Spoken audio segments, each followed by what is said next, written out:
పడుకొని మేల్కొండు అనాలో వాళ్ళకి గుర్తొచ్చిందనాలో what ever it maybe ఇష్టానుసారంగా రాద్ధాంతం చేసే పరిస్థితి కూడా కనిపిస్తూ ఉంది. ఈరోజు చంద్రబాబు నాయుడు గారికి యాజ్ ఎ సీఎంగా దగ్గర ఎన్ని డిఎస్సి నోటిఫికేషన్స్ ఇచ్చారు, ఎంతమంది టీచర్స్ ఈరోజు వర్క్ చేస్తున్నారని చూసుకుంటే దగ్గర మన టీడీపీ హయాంలో కానీ సిబిఎన్ సార్ హయాంలో కానీ 196,000 మందికి టీచర్ రిక్రూట్మెంట్ పోస్టులు జరిగినాయి. యాజ్ ఆఫ్ నౌ ఇందాక నేను చెక్ చేసుకుంటే స్టేట్ లెవెల్ మొత్తం మీద 3,11,000 సుమారుగా టీచర్స్ పనిచేస్తున్నారు. అంటే ఈరోజు ఆంధ్రప్రదేశ్ గవర్నమెంట్లో టీచర్ ఉద్యోగాలు చేస్తున్న వారిలో 60% గౌరవ ముఖ్యమంత్రి ఇప్పుడు మన ముఖ్యమంత్రి చంద్రబాబు నాయుడు గారి టైంలో డిఎస్సి నోటిఫికేషన్ ద్వారా వచ్చిన వాళ్ళే. అందులో నేను చాలా గర్వంగా చెప్పగలను, 2001 డిఎస్సిలో నేను కూడా సెలెక్ట్ అయ్యి టీచర్గా పనిచేసి 12 సంవత్సరాలు నా తాలూకా టీచర్ నా ఉద్యోగాన్ని కూడా నేను అక్కడ చేసి 2013లో రిజైన్ చేసి నేను మళ్ళీ పాలిటిక్స్లోకి వచ్చిన సందర్భం. దానివల్ల నాకు చాలా క్లియర్గా తెలుసు డిఎస్సి నోటిఫికేషన్ ఎలా జరుగుతుంది, వెరిఫికేషన్ ఎలా జరుగుతుంది, సెలక్షన్ ఎలా జరుగుతుంది, పోస్టింగ్స్ ఎలా జరుగుతున్నాయి అన్నది. ఎందుకంటే డైరెక్ట్గా నేనే one of the experienced person కాబట్టి. అంటే ఇక్కడ ఇన్ని డిఎస్సి నోటిఫికేషన్స్ ఇచ్చి ఇంతమంది రిక్రూట్మెంట్ జరిగి ఈ రోజుకి కూడా కొన్ని లక్షల మంది టీచర్ ఉద్యోగాలు చేస్తూ మొన్న రీసెంట్గా ఉన్న డిఎస్సి నోటిఫికేషన్కి సంబంధించి చూస్తే దగ్గర 240 కోర్టు కేసులను దాటుకొని సుమారుగా 148 రోజుల్లోనే దగ్గర రికార్డు స్థాయిలో 16,347 ఉపాధ్యాయ పోస్టుల భర్తీకి ప్రక్రియను స్టార్ట్ చేసింది. అంటే సుమారుగా 15,000 మందికి పైగా టీచర్ పోస్టులు, అది కూడా అతి గౌరవంగా ఇచ్చారు. ఎంత గౌరవంగా ఇచ్చారంటే వాళ్ళ తాలూకా 8 సంవత్సరాల కళ, అంటే వాళ్ళు వెయిట్ చేయటం. మీ అందరికీ తెలుసు, మనందరం కూడా చదువుకొని వచ్చిన వాళ్ళమే. చదువుకోలేని వాళ్ళు బీకామ్లో కెమిస్ట్రీలు ఫిజిక్స్లు చదివిన వాళ్ళు చాలా మాట్లాడతారు. అవన్నీ పక్కన పెట్టుకుంటే నేనేమంటానంటే బాగా చదువుకున్న వాళ్ళు ఎవరైనా ఒక ఉద్యోగం రావాలి. బీఈడీ చేశారు, డిఎడ్ చేశారంటే ఒక టీచర్ ఉద్యోగం రావాలి. ఆ టీచర్ ఉద్యోగం ప్రతి సంవత్సరం నోటిఫికేషన్ వస్తే కనుక ఆ నోటిఫికేషన్కి ముందు చాలా కొన్ని సెంటర్స్ ఉంటాయి. అవనగడ్డ సెంటర్ అని, విజయనగరం అని, కొన్ని చాలా స్పెసిఫిక్గా కొన్ని ఈ టెట్లకి బీఈడీలకి కోచింగ్ సెంటర్స్ ఉన్న సెంటర్స్ కూడా ఉంటాయి. కర్నూలు దగ్గర చాలా ఉంటాయి.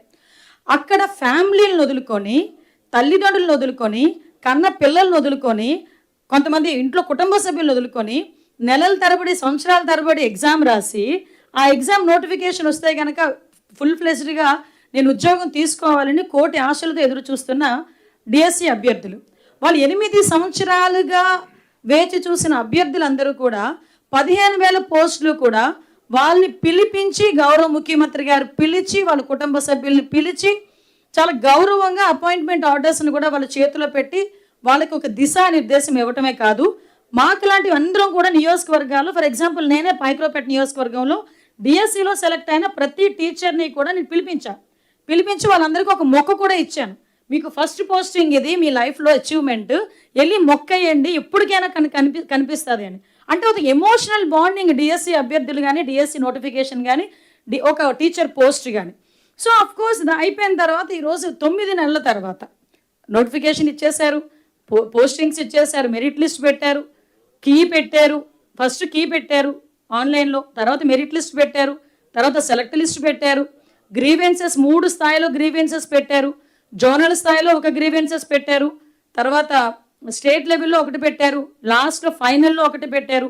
ఇవన్నీ పెట్టిన తర్వాత ఓవరాల్గా ఎక్కడైనా ఏవైనా గ్రీవెన్సెస్ వస్తాయి కనుక సుమారుగా 34,000 గ్రీవెన్సెస్ రావటం అనేది మనందరికీ కూడా తెలుసు. వాటన్నిటినీ కూడా రీఅడ్రసల్ చేశారు. ఎక్కడ కూడా చిన్న ఇష్యూ కూడా లేదు.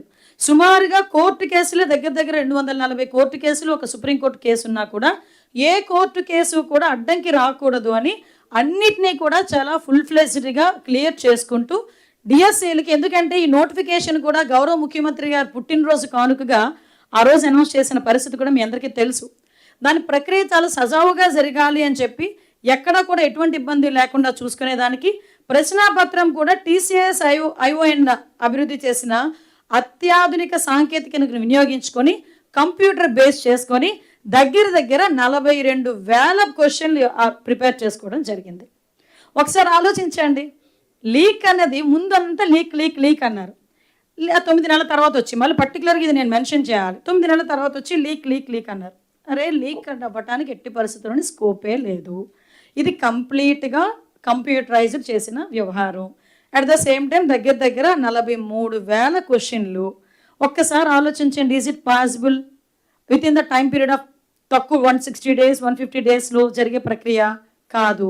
సో అది లేదు అనేసరికి దాని నుంచి పక్కకెళ్ళి తర్వాత ఏం చెప్పారు, స్పోర్ట్స్ కోటాలో ఏదో ప్రాబ్లం వచ్చింది. అని నేను ఒకటే అడుగుతున్నా, స్పోర్ట్స్ కోటాకి సంబంధించి ఇంతకుముందు స్పోర్ట్స్ కోటాలో మనం ఇప్పుడు ఈ రిజర్వేషన్ 3% రిజర్వేషన్ స్పోర్ట్స్ కోటాలో ఉంది. ఈ 3% రిజర్వేషన్ స్పోర్ట్స్ కోటాలో మొత్తం పోస్టుల సంఖ్య 421.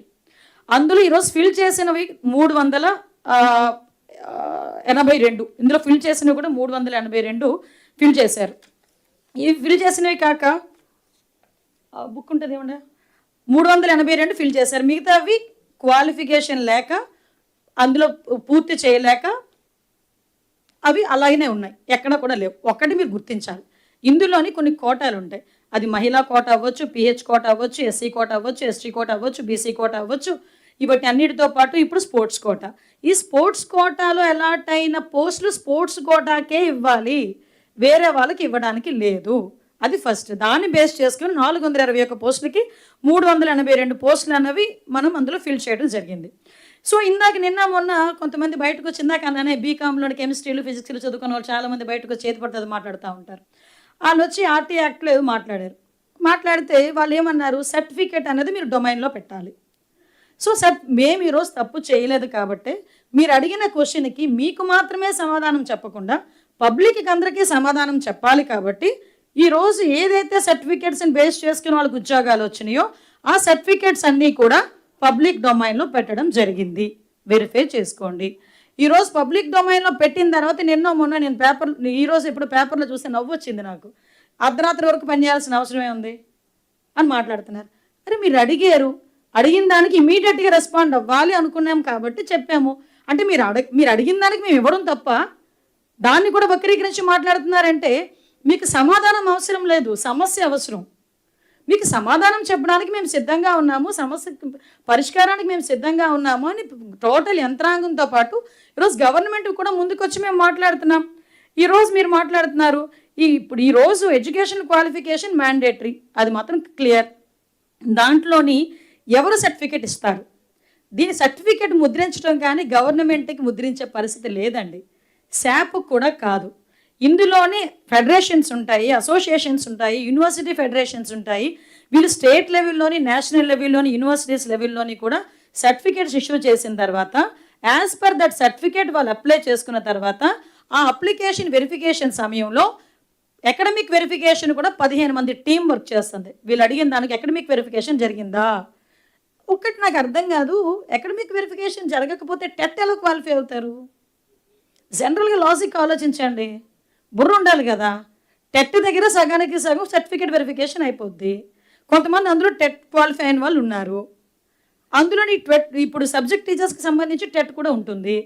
అందులో క్లియర్గా మీకు ఏదైతే సర్టిఫికేట్ వెరిఫికేషన్ అన్నారో అది అకాడమిక్ వెరిఫికేషన్ 15 మంది టీంతో జరుగుతుంది.